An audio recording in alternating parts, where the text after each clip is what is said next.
This is the OneScreen motorized height adjustable stand.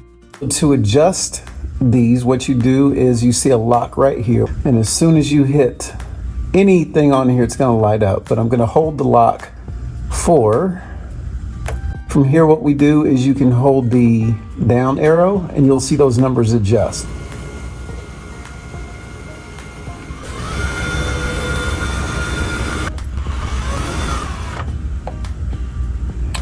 To set a preset, you hold memory till it says set, and I'll set that as 3.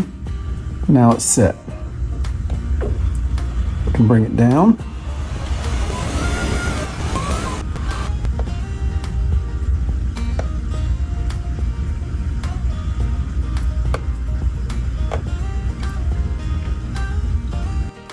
Lastly, pressing the R button will reset it. So just pressing that for about 5 seconds will flash. It'll go down to its lowest point and clear out all of your presets.